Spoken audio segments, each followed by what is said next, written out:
Graham wants to know, can you show me how to install crosstop levers on my bike? Crosstop levers are a great investment for someone who spends a lot of time on the top of their handlebar and is wary of having to suddenly apply the brakes. These types of levers are most commonly found on, you guessed it, cyclocross bikes, but can also be commonly found on touring bikes. They offer the ability to apply the brakes no matter where your hands are positioned on the bar, which is reassuring to many people. The main drawback to these crosstop levers is that they take up space on the bar where some people may want to rest their hands, but for most people looking into getting these levers, it's worth it. Anytime you're working on something that's controlling braking, you need to make sure it's done correctly so you don't compromise braking performance. So here's how you set them up. Start by disconnecting the brake cable and pulling it out of the housing. The cable doesn't need to be completely removed, but it does need to be pulled out far enough to clear the section of housing where the lever will be mounted. Next, we can mount the crosstop levers in the desired position on the handlebar. This may require you to remove some of the bar tape from the handlebar.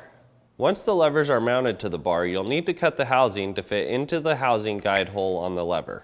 Depending on the levers you buy, the housing may or may not require the use of a housing ferrule before putting it into the lever.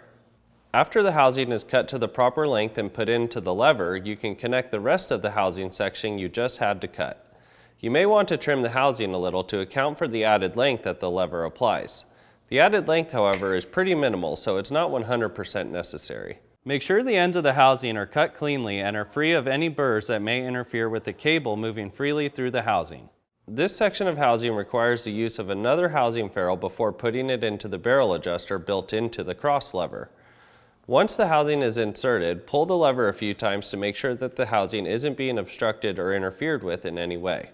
If the housing moves freely without interference, you can push the cable back through the housing and the lever. This may be a little difficult if the cable became frayed when being disconnected from the brake. If that's the case, just use a new cable and it should glide right through. The last step is to reconnect the brake cable to the brake and adjust the brake to your desired pull of the lever. Most crosstop levers have a barrel adjuster built into them, so you're able to make adjustments on the fly as well.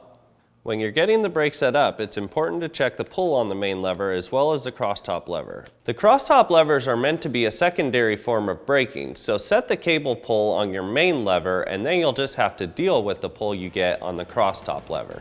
If you want your question asked on Ask a Mechanic presented by Cyclery, send your inquiry to webletters@competitorgroup.com.